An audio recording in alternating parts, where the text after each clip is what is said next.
नमस्कार दोस्तों। यूं तो सरोकार के लिए मैंने हजारों साक्षात्कार किए हैं, लेकिन आज एक बहुत महत्वपूर्ण विषय पर प्रोफेसर डी की गिरी साहब से चर्चा करने के लिए मैं उपस्थित हुआ हूं। वो विषय है राजनीतिक दलों के लिए रणनीति बनाने वाले रणनीतिकारों के योगदान और सहयोग को लेकर। प्रशांत किशोर, जो कि रणनीतिकार माने जाते हैं, कई राजनीतिक दलों को सत्तासीन करने में उनकी भूमिका बनाई जाती है और बताई भी जाती है कि उनकी वजह से अमुक पार्टी सत्तासीन हुई, लेकिन ये पूरा सच नहीं है। इन चीज़ों को जानने के लिए प्रख्यात पत्रकार, राइटर डॉक्टर डी के गिरी साहब से चर्चा करेंगे कि राजनीतिक दलों को आखिर इतना बड़ा धन बल, बाहुबल, कार्यकर्ताओं की टीम होने के बावजूद किसी रणनीतिकार की ज़रूरत क्यों पड़ती है और लोकतांत्रिक व्यवस्था में और राजनीतिक दलों की सेहत के लिए इस व्यवस्था को अपनाया जाना कितना ठीक है। तो आइए मिलते हैं डी के गिरी साहब से। नमस्कार सर, मेरा पहला सवाल ये है कि राजनीति में जिस तरीके से social media, print media, electronic media का महत्व बढ़ा है, ऐसे में एक व्यक्ति पैदा होता है जिसका नाम है प्रशांत किशोर। उसका महिमा मंडन कभी प्रधानमंत्री नरेंद्र मोदी की भारतीय जनता पार्टी करती है, कभी सुशासन बाबू कहे जाने वाले बिहार के मुख्यमंत्री नीतीश कुमार, तो कभी अखिलेश और राहुल गांधी उनकी सेवाएं लेते हैं, तो कभी वो ममता बनर्जी को मुख्यमंत्री बनाए जाने का श्रेय लेते हुए दिखाई देते हैं। आखिर ऐसी ज़रूरत राजनीतिक दलों को क्यों पड़ती है और वो कितनी जायज़ है? नमस्कार सिराज साहब, आपने बड़ा दिलचस्प सवाल किया, क्योंकि प्रशांत किशोर जो रणनीतिकार माने जाते हैं, अभी उनका जिस पार्टी में है टीएमसी में, उनके साथ उनका कशमकश चल रहा है और वहाँ से ऑलमोस्ट बाहर हो चुके हैं। ये सवाल को हम दो तरफ से देखें कि आजकल का जो राजनीति है, इसमें रणनीतिकार का जरूरत है क्या नहीं। बहुत बड़ा देश है, बहुत बड़ा पार्टियां हैं और जो टेक्नोलॉजी आ गया उसके चलते ज़िंदगी का, राजनीति का भी रफ्तार बहुत बढ़ गया। इसीलिए डाटा कलेक्शन में या कोई शोध करके पार्टी का छवि किस तरफ है वो बनाने में वो रणनीतिकार का ज़रूरत पड़ेगा, क्योंकि टेक्नोलॉजी के साथ साथ एक मॉडर्न, जिसको आधुनिक तकनीकी भी लाना पड़ता है।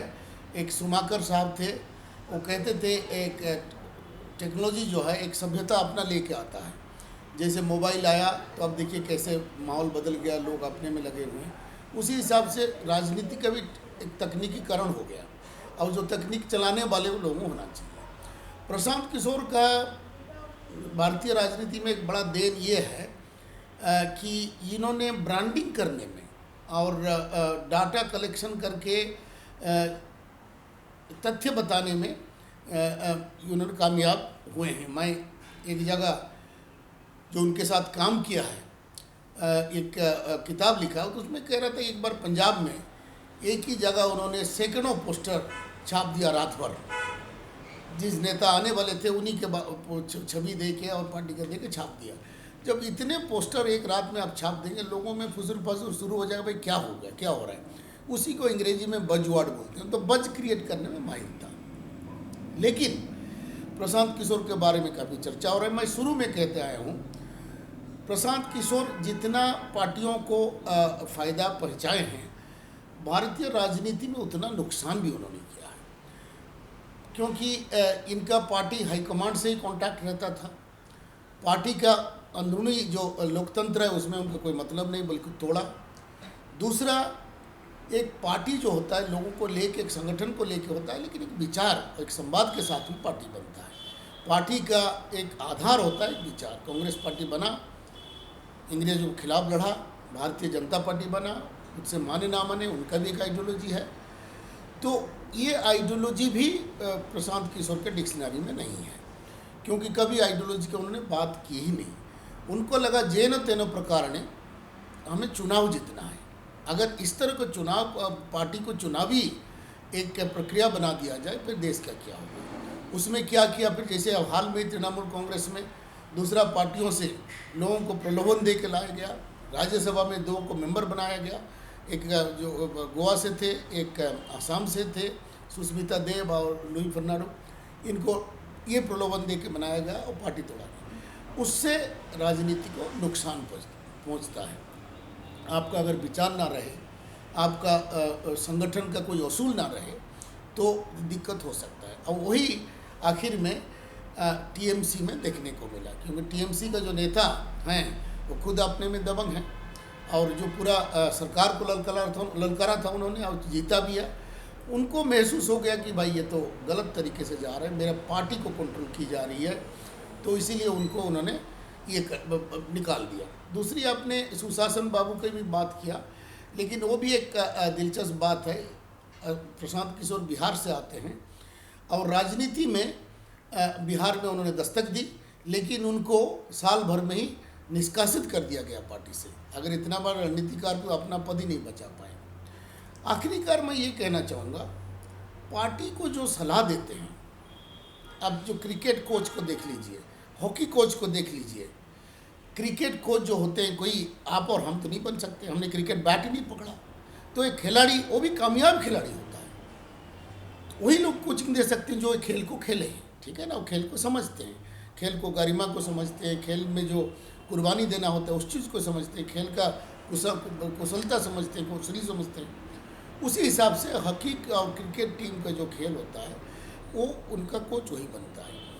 ममता बनर्जी बड़ा मज़ेदार बात, क्योंकि उन्होंने बंगाली में कहा खेला होवे मतलब खेल होगा, और राजनीति का खेल में भी राजनीति को सलाहकार वही हो सकता है जो राजनीति में जुड़ा हुआ हो। मैं अपनी बात बताऊं, अपनी बात नहीं कहना चाहिए, मैं जानता था कि मेरे चुनाव में कोई ये नहीं है, लेकिन मैं चुनाव लड़ा इसीलिए कि चुनाव कैसे लड़ी जाती देखने के लिए। संगठन में मैंने 20-25 साल काम किया और लगातार, और चुनाव भी मैंने लड़ा दिल्ली में ही, तो फॉर्म कैसे भरी जाती है, इलेक्शन कमीशन को कैसे अप्रोच की जाती है, ये सब सीखने वाली बात, तभी तो हम कैंडिडेट को बता सकते हैं। अब ये प्रशांत किशोर जी का बैकग्राउंड एक कॉर्पोरेट बैकग्राउंड रहा है। यूएनडीपी में उन्होंने काम कर रहे थे, एक हेल्थ कंसल्टेंट थे वो, और इत्तेफाक से उन्होंने एक हेल्थ के ऊपर सब चीफ मिनिस्टर को चिट्ठी लिखा कि ये भाई गड़बड़ है देश में, और उसको गुजरात का मुख्यमंत्री भाई नरेंद्र मोदी ने पकड़ लिया, क्योंकि ये नरेंद्र मोदी जी एक अच्छी बात उनका है कि एक नया आइडिया कहीं मिले वो पकड़ लेते हैं पर अपना कर लेते हैं, चाहे वो कांग्रेस से आया हो या आम आदमी पार्टी से आया हो, तो अपना कर लेते हैं। तो उन्होंने उनको लिया और देखा कि ये ठीक ठाक कर रहा है करके उनको अपना सलाहकार बनाया। आखिरी बात प्रशांत किशोर जी के बारे में, एक इत्तेफाक होता है, सही समय पे सही जगह पे पहुंच जाना उनके लिए भाग्यशाली हुआ, परंतु उन्होंने चुनाव हारा भी है। जो उत्तर प्रदेश में कांग्रेस का उन्होंने कारभार संभाला था, कांग्रेस ने बुरी तरह हारा, ठीक है जी, और कांग्रेस में फिर दोबारा वो घुसने की कोशिश की, कांग्रेस लिया भी नहीं, उनका शर्तों में राजी नहीं हुआ।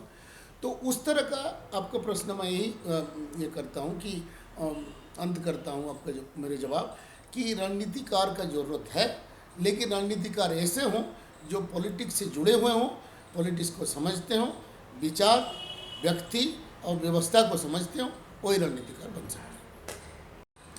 सर, प्रशांत किशोर जी के बारे में ये भी अफवाहें हैं या ये बात भी फैली हुई है कि वे अल्टीमेटली आदमी तो नरेंद्र मोदी और भारतीय जनता पार्टी आरएसएस के ही हैं, भले ही उन्होंने समाजवादी पार्टी और कांग्रेस के लिए रणनीति पिछली बार जो है विधानसभा चुनाव में यूपी में अपनाई और ममता बनर्जी के लिए भी की, लेकिन ये जो है पैसे की खातिर दूसरी पार्टियों में जाके वहाँ की रणनीति समझ के उसका फीडबैक भारतीय जनता पार्टी और आरएसएस को देते हैं। इसके बारे में आपका क्या कहना है? ये अफवाह मैंने भी सुना है, और हाँ, राजनीति में ये कहना मुश्किल है कि कौन किसके लिए काम कर रहा है, और ये भी लोग कहते हैं कांग्रेस में कुछ लोग हैं जो बीजेपी के लिए काम कर रहे हैं, क्योंकि उनका हर बयान में बीजेपी को समर्थन मिलता है, तो ये कहना मुश्किल है। हाँ, प्रशांत किशोर जी शुरुआत तो बीजेपी से किया था, मोदी जी ने उनको मशहूर किया या मोदी जी उनको राजनीति में लाए, और उसका जो सेकंड इनिंग्स था वो भी बिहार में था, जो गठबंधन में थे। तो जिसका लोग कहते हैं कि पहला इम्प्रेशन ही आखिरी इम्प्रेशन होता है, तो पहला प्यार भुला नहीं जा सकता है, ये भी कहा जाता है। तो मेरे ख्याल में प्रशांत किशोर का जो पहला प्यार है भारतीय जनता पार्टी, वो बरकरार रहेगा, ये अमूमन देखा जाता है। और उनका जिस तरह का बयान होते हैं बीच बीच में, और जैसे उन्होंने कहा, आपकी बात ये अफवाह नहीं है, उन्होंने खुद कहा एक वीडियो में, जो वीडियो खेला गया था, कि राहुल गांधी भूल जाएं कि ये कभी सत्ता में आएंगे, बीजेपी कहीं जाने वाला नहीं है और 20 साल। तो ये कहना, ये हो सकता है तथ्य, लेकिन ये कह देना, राजनीतिक आदमी ये नहीं कहेगा। वो राजनीतिक आदमी वही कहेगा जो चाहता है। जैसे हम अभी उत्तर प्रदेश में मान लो हम चाहते हैं कि अखिलेश यादव आएँ, तो अखिलेश यादव जीते या नहीं, हम तो कहेंगे अखिलेश यादव ही आएंगे, ठीक है ना, क्योंकि किसी ने पंजी तो पड़ी नहीं, किसी की भविष्यवाणी कोई कर नहीं सकता, विशेष करके भारत की राजनीति में। तो वो कैसे कह दिए कि 20 साल बीजेपी रहेगा। ये शायद बीजेपी वाला भी ना मान रहे हो। मोदी जी के बाद बीजेपी का क्या हाल होगा, क्योंकि उनका मास्कोट मोदी जी ही हैं, तो कहना मुश्किल है। उत्तर प्रदेश में ही लोग अभी कह रहे हैं कि ये बीजेपी जो है 3 अंक को पार नहीं कर पाएगा, 100 सीट से ऊपर नहीं आएगा। तो वही तो समय ही बताएगा, हम तो नहीं कह सकते हैं, है ना, कि बहुत सारे ज्योतिषी हमारे देश में फेल हुए, जो 2004 में कह रहे थे कि वाजपेयी जी निश्चित रूप से आएंगे, 6 महीने के लिए रहेंगे, फिर आडवाणी को दे देंगे। बड़े बड़े ज्योतिष टेलीविजन आके बोले, तो वो सब फेल हुए। तो इनका कह देना कि 20 साल बीजेपी रहेगा, किस आधार पर उन्होंने कहा? तो बीजेपी के लिए प्रेम है शायद, इसीलिए कि वो चाहते हैं कि बीजेपी रहे। दिल्ली में जो है मुख्यमंत्री अरविंद केजरीवाल हैं और नगर निगम में सत्ता भारतीय जनता पार्टी की है, कांग्रेस हाशिए पर है। ये 3 पार्टियों में जो है द्वंद्व चल रहा है, मुकाबला चल रहा है अभी से कि नगर निगम के तीनों जोन पे जो है किसका कब्जा हो। और पार्टियां भी हैं, असदुद्दीन ओवैसी की AIM, मायावती की बहुजन समाज पार्टी, राष्ट्रीय जनता दल लालू प्रसाद यादव की, नीतीश कुमार की जनता दल यूनाइटेड, शिवसेना भी जो है यहाँ दिल्ली में सक्रिय है, लिबरल पार्टी भी है, वोटर्स पार्टी भी है, भारतीय जनजागृति पार्टी भी है, और तमाम छोटी बड़ी पार्टियां जो हैं सरगर्मियों से लगी हुई हैं नगर निगम चुनाव जीतने के लिए। तो यहाँ किस तरह के रणनीतिकार की ज़रूरत होगी राजनीतिक दलों को, उसके बारे में थोड़ा सा और गौर करें, हम लोग नज़र डालें। तो यहाँ बीजेपी नगर निगम में और असेंबली में भी 2 ही पार्टी है, बीजेपी और आम आदमी पार्टी। बीजेपी तो एक संगठित पार्टी है, इसलिए सत्ता के लिए वो लोग सतत प्रयास करेंगे, वो कहीं छोड़ेंगे नहीं। नगर निगम में फिर टिके रहने के लिए वो प्रयास करेंगे। वो आम आदमी पार्टी भी जो मुख्यमंत्री है, उनका महत्वाकांक्षा राजनीति में बहुत ऊंचाई पे रहता है, तो वो पंजाब में जा रहे हैं, हर स्टेट में जा रहे हैं, और बीजेपी से भी ज़्यादा सीट्स उन्होंने दिया था 2014 में। तो ये दोनों पार्टी लड़ रहे हैं। कांग्रेस पार्टी के प्रति लोगों को सहानुभूति है, सिंपैथी है, और ये जो 5 राज्यों में चुनाव हो रहा है, उसमें लग रहा है कांग्रेस कम से कम 3 या 4 राज्य ले लेगा, या 5 भी ले ले, ये लोगों का कहना है, क्योंकि लोग बदलाव चाहते हैं। लेकिन दिल्ली में कांग्रेस पार्टी का कोई हरकत में दिखता नहीं है, जो आर्मी भाषा में कहते हैं, कोई हरकत नहीं कर रहा है। तो ये दुखद स्थिति है। परंतु भाजपा और आम आदमी पार्टी, ये दोनों पार्टी अगर विकल्प ना हो तो लोग उनको समर्थन करते हैं, लेकिन दोनों पार्टी एक ही सिक्के के 2 पहलू है, दोनों जुमला पार्टी माना जाता है। केजरीवाल साहब जुमला बोलने से ये पीछे नहीं हटते हैं, और प्रधानमंत्री भी दिन को रात, रात को दिन प्रमाण कर सकते हैं। तो इस हिसाब से एक तीसरी विकल्प की दिल्ली में ज़रूरत है, जैसे बाकी राज्यों में भी है, एक नया विकल्प की ज़रूरत है। अब बाकी पार्टियों को मैं देखता हूँ, उनका कोई उसमें उद्यम नहीं है, कि कोई लगन नहीं है कि उसको करें। और दिलचस्प बात यह है कि जैसे आपने पार्टियों का नाम गिनाया, हर पार्टी का यहाँ पे इकाई है। BSP का भी है, ये अब JDU का भी है, समाजवादी पार्टी का भी है, NCP का भी है, असउद्दीन साहब का पार्टी का है, हर पार्टी का यहाँ पे इकाई बनी हुई है दिल्ली की। दिल्ली पर राजधानी है। अगर केजरीवाल साहब ये आधा राज्य का मुख्यमंत्री होके पूरा देश में जाके चुनाव लड़ सकते हैं और चुनाव लड़ने का दम रखते हैं, तो बाकी पार्टियों में भी राजधानी में अपना सिक्का जमाना चाहिए, लेकिन ये नहीं होता है। ये बड़ा दुख का स्थिति है। विशेष करके दो पार्टियों का नाम ले लीजिए, समाजवादी पार्टी और बीएसपी। पूरा दिल्ली एक तरह से आधा यूपी में भी है, उनको सिर्फ बॉर्डर क्रॉस करना है ना। लेकिन उसके बावजूद भी उनका नोएडा तो एनसीआर ये में जाता है, ये क्यों कोशिश नहीं करते हैं। और लोग कहते हैं कि जो लखनऊ में राज करेगा दिल्ली में भी राज करेगा। लखनऊ में दोनों राज कर चुके हैं, एक 4 बार और दूसरा 1 बार। उसके बावजूद भी वो दिल्ली प्रति नज़र नहीं डालते हैं कि बड़ा स्टेट है उसी से खुश है। ये आश्चर्यजनक बात है। तो मेरा ये कहना है कि दिल्ली में एक नया राजनीतिक तत्वों की ज़रूरत है, विचार की ज़रूरत है। क्योंकि जब मैं विचार की बात थोड़ी देर पहले कह रहा था, आम आदमी पार्टी मुख्यमंत्री खुद कहते हैं मैं कोई विचार में विश्वास नहीं करता, मुझे कोई मुद्दा दीजिए मैं लड़ूंगा। अब बीजेपी के विचार से बीजेपी का समर्थक प्रशंसक छोड़ के बाकी सब नाराज हैं। लेकिन बेसहारा है, क्या करें, विकल्प नहीं दिखता। अब विकल्प जब तक नहीं दिखेगा, जो है सामने उसी को वोट देंगे। तो ये जरूरी है कि एक नगर निगम चुनाव में जो ग्रास रूट्स राजनीति है ना, ज़मीनी राजनीति, इसमें एक नया विकल्प, चाहे वो समीकरण के जरिए, क्योंकि छोटे छोटे पार्टी हैं, करके एक नया विकल्प लाना चाहिए। अरविंद केजरीवाल का मुख्यमंत्री बनाना मुस्लिम समुदाय का उसको एक तरफा सहयोग देना भी साबित हुआ था। कांग्रेस का मुस्लिम वोट अरविंद केजरीवाल पे चला गया।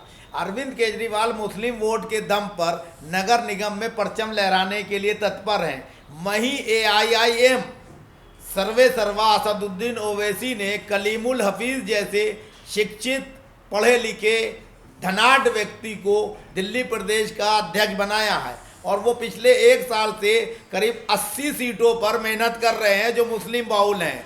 तो क्या असदुद्दीन ओवैसी की पार्टी अरविंद केजरीवाल और कांग्रेस का वोट बैंक समझा जाने वाला मुस्लिम समुदाय अपने पक्ष में ले आएंगे तो इन लोगों का समीकरण बिगड़ेगा? ओवैसी साहब एक पढ़े लिखे व्यक्ति हैं, लंदन में बैरिस्टर एट लॉ करके आए हैं और अच्छा बोलते हैं। मैं उनका काफ़ी स्पीच भाषण फॉलो किया हूँ, इस देश में बाहर भी जाके करते हैं।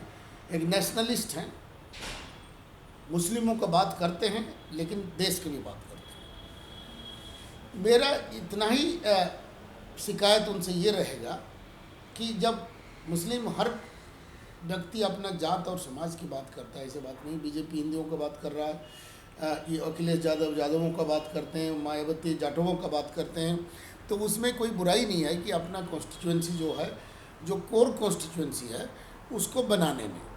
लेकिन मैं ओवैसी साहब को यही कहूँगा कि मुस्लिम और मुस्लिम समुदाय के बल से अब वो जितने भी अपना सीट जीतते हैं 2-4 MLA भी निकाल लेते हैं, तो उनके लिए वो अच्छा होता है। लेकिन उनके जैसे पढ़े लिखे व्यक्ति, समझदार व्यक्ति जो संविधान को समझते हैं, देश विदेश को, राजनीति को समझते हैं, उनको पूरा देश के बारे में भी सोचना चाहिए। तो मुस्लिम समुदाय को सोचते जरूर हैं, लेकिन चुनाव में बाकी लोगों से भी, बाकी जो गैर बीजेपी का पार्टी राजनीतिक दल है, उनके साथ गठबंधन करके कोशिश भी करते हैं, ऐसे बात नहीं, लेकिन करना चाहिए गठबंधन करके, थोड़ा अपना आइडियोलॉजी को थोड़ा सा मॉडरेट करके कॉमन मिनिमम प्रोग्राम जो बनता है उसको लेके उनको लड़ना चाहिए। उससे क्या होगा, उनका एक छवि जो रहता है कि भाई ये ले दे के आखिर में उनका जो भी काम है, चुनाव हो या भाषण हो या संगठन हो, वो बीजेपी को ही समर्थन करता है। उन्होंने कितने बार अपने ये से उन्होंने उसका सफाया किया है कि मैं बीजेपी की, मैं अपना राजनीति करता हूँ। उससे अगर बीजेपी को या किसी पार्टी को समर्थन हो जाता है या किसी पार्टी को इनडायरेक्टली फ़ायदा हो जाता है, वो मेरा कसूर नहीं है। लेकिन अभी समय आ गया है, ओवैसी जैसा राजनेता बाकी लोगों को लेके आगे चलें और वो करेंगे, क्योंकि उनका जो कोर कॉन्स्टिट्यूएंसी है और किसी के साथ भी वो जोड़ जाएं, ये एक विनिंग कॉम्बिनेशन बनेगा। और वो बाकी जो गठबंधन है जो आपने कहा, उनको ज़रूर हिलाएगा, बशर्ते वो खुल के प्लेटफॉर्म को अपना बड़ा करें। सर, दिल्ली में पूर्वांचल के लोग भी हैं, उत्तर प्रदेश और बिहार के लोग ही ज़्यादा मात्रा में हैं। इस नाते नीतीश कुमार की पार्टी और लालू प्रसाद यादव की पार्टी के लोग भी अपने प्रत्याशी उतारते हैं। बहुजन समाज पार्टी की इकाइयां जो है ग्रास रूट पर हैं। आज़ाद समाज पार्टी भी जो है चुनाव मैदान में है और कई पार्टियां जो हैं सक्रिय हैं नगर निगम के चुनाव को देखते हुए। क्या भाजपा, कांग्रेस, आम आदमी से इतर इन लोगों का कोई ऐसा गठजोड़ जो है संभव है जो नगर निगम में सत्तासीन हो सके? निश्चित रूप से जो आपने कहा, उत्तर प्रदेश से, पूर्वी उत्तर प्रदेश से और बिहार से जो लोग आते हैं, ये सब ओबीसी वर्ग के लोग ज़्यादा हैं। मजदूरी करने वाला है, रिक्शा चलाने वाले, साइकिल, कार स्टैंड चलाने वाले, प्लम्बर, मैकेनिक, ये सब हैं। तो बाकी दलित लोग भी हैं जो यूपी से आए हुए हैं, एंड मुस्लिम, ये तीनों का समीकरण है। उसके लिए पार्टी भी है। मुस्लिम, दलित और बीसी मिल जाए तो दिल्ली में सत्ता तुरंत बदल जाएगा। और वो मिलाने के लिए जो पार्टियों का नाम दिया आपने, जेडीयू है या आरजेडी है, ओवैसी साहब का पार्टी है, और दलितों में बीएसपी पार्टी एक तरह से गठबंधन वगैरह करने में, क्योंकि मायावती जी एक तरह से वन पर्सन पार्टी है, वो दिक्कत होती है। लेकिन चंद्रशेखर आज़ाद भी काफ़ी अभी सुर्खियों में हैं और उन्होंने यूपी में भी दमखम से लड़ रहे हैं अभी चुनाव, तो उनका भी यहाँ पे प्रभाव रहेगा। उनके साथ भी गठबंधन करने में दिक्कत नहीं है। और छोटे छोटे दलित ग्रुप भी आए यहाँ पे, इनको लेके एक बड़ा प्लेटफॉर्म बनाया जाए, ये वर्गों का समीकरण करके, और उसमें आपका मजदूर और जो बुनकर मजदूर, बाकी गरीब ये आ जाते हैं, आदिवासी लोग हैं, इनको लेके अगर किया जाए तो निश्चित रूप से ये यहाँ परिवर्तन होगा। और ये प्रयोग अभी ये चुनाव नगर निगम से करने से ठीक ही रहेगा। नगर निगम छोटा, ज़्यादा सीट हैं और छोटे छोटे इकाई में चुनाव होता है, तो उसमें बदलाव लाने में दिक्कत नहीं होगी। गिरी साहब, ये बताइए कि अगर आपसे ये कहा जाए कि ये जो अभी 5 राज्यों में चुनाव हो रहे हैं, इसमें किसी ने जो है आपसे अप्रोच किया या किसी को आप अप्रत्यक्ष रूप से अपनी सलाहें जो है प्रदान कर रहे हैं बिना स्क्रीन पे आए हुए प्रशांत किशोर की तरह, तो उस पर आप क्या कहना चाहेंगे? चुनाव हो रहा है, निश्चित रूप से हम पंजाब में एक पार्टी को हमने समर्थन किया और दिल्ली में भी छोटे छोटे पार्टियां उनको हम समर्थन दे रहे हैं। गोवा में कांग्रेस पार्टी को हमने सलाह दिया है, पार्टी को नहीं, वो उनके जो नेता हैं, नेताओं के जरिए में। उत्तर प्रदेश में भी अखिलेश यादव जी का कुछ लोग आके हमसे बात करते हैं। तो इस तरह से हमने पूरा मणिपुर को छोड़ के बाकी 4 राज्यों में हम लोगों के संपर्क में रहे और हमने लेख भी लिखा, वीडियो के जरिए में संवाद भेजा, और जो लोग हमसे मिलने आए उनको हमने अपना अनुभव और अपना रणनीति उनके साथ हमने साझा किया, उनके साथ बात की।